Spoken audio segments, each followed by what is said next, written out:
All right, why don't we now take a closer look at what this means for North Korea, for India, and also the world over, the kind of reactions that we, of course, have been tracking on that exclusive conversation. Joining us right now in WION studio is our foreign editor, Padma Rao. Also joining us in WION's newsroom is Ramesh Ramachandran, who got for us that exclusive conversation. Ramesh, coming to you first, the big takeaways and also the timing of the North Korean ambassador choosing to talk to an Indian channel. Absolutely, Molly. You couldn't have put it better. For me, to my mind, what he said was as important, if not more important, than the timing of his remarks, his statements to WION. Number one. Number two, the text, context and subtext of what he said in the interview are all important to me as well. First, the text. The big takeaways for me were his two critical points. One, that North Korea is open to a nuclear moratorium, a moratorium of nuclear and missile tests, number one. And number two, that he is open, or North Korea is open for talks with the United States anytime, anywhere, but without preconditions. Now, the subtext is that this comes at a time when tensions are mounting on the Korean Peninsula. Remember, the Trump administration is particularly concerned about the situation obtaining on the peninsula, given the ties between the North and the South, and also the regional security architecture, as it were. And the context, again, is the worries about a nuclear flashpoint, as it were, on the peninsula, given the propaganda or the Western media's narrative, as it were, of an escalating tension on the Korean peninsula. So all these things make the remarks of the North Korean ambassador that much more significant to my mind. Also, Padma, let me get you in on to what extent do you think this is going to impact relations between India and North Korea specifically? Let me flesh out the India-Korea relations, North Korea relations a bit, Molly. India has been quite critical of North Korea's nuclear proliferation program, and it's done so very vociferously in gremiums like the United Nations. It has supported resolutions against North Korea in the UN.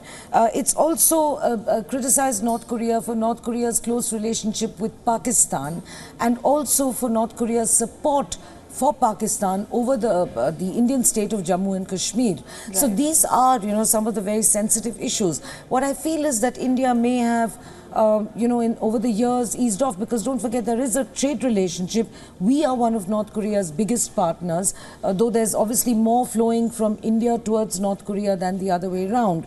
But we do have, more than $60 million of bilateral trade we had in about a couple of years ago. So these are some things that are, that are sticking points for India.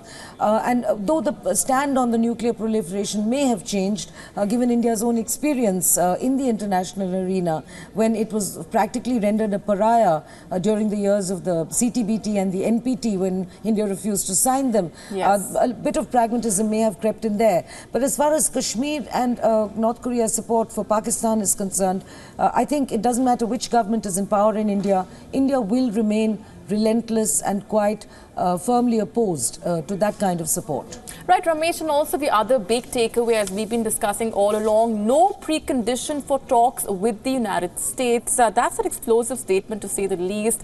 How do you perceive that the United States will be looking at that remark? Indeed, Molly, for the benefit of viewers who might just be tuning in, who might not be familiar with the geopolitical situation in East Asia.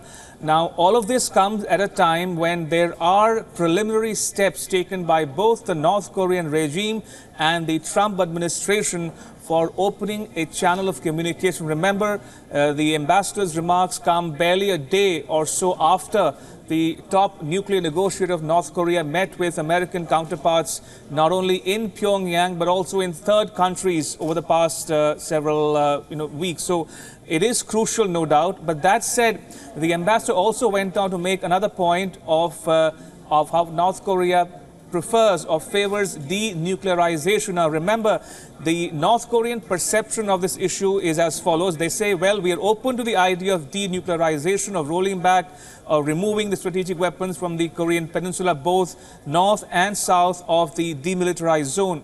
But the North Korea's contention is that the US should also similarly or correspondingly remove all strategic and nuclear weapons aimed at North Korea, not only from the Korean peninsula, but also other places, especially small islands dotting the Pacific Ocean. So clearly there's a lot of room for negotiation and maneuver, but at least to my mind, the first step or the intent is clearly there in the ambassador's remarks. Padma, if I can pose that same question to you, and to what extent do you see United States looking at that statement as a whole without any preconditions?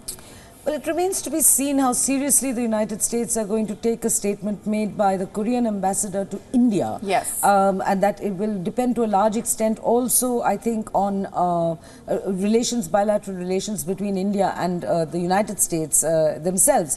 Now, if the United States chooses to see a significance in the fact that the North Korean ambassador, and they rarely speak, so WION had a scoop of a kind, you know, that for him to choose an Indian channel. I mean, yes. I'm sure there are many people after him, even the foreign media resident in New Delhi. There must have been dozens of people chasing him.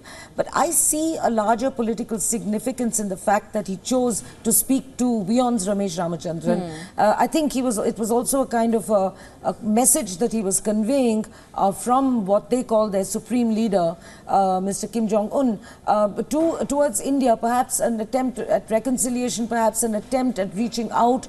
Usually countries do that when their number of friends tends to shrink and the enemies grow. Yes. So perhaps they're looking at India as a via medium to communicate something to the United States, simply because of India's growing importance.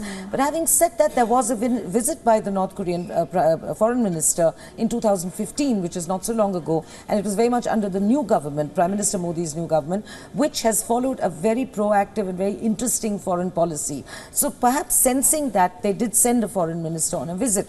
But nothing much came out of that visit, because yet again, at least bilateral matters between India and North Korea was stuck over the issue of Pakistan and North Korea's support for Pakistan.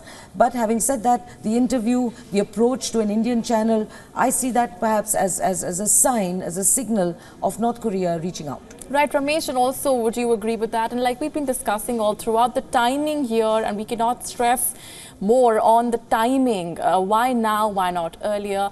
And of course, in the backdrop of what's been happening, we're of course focusing on how this does intend to change things.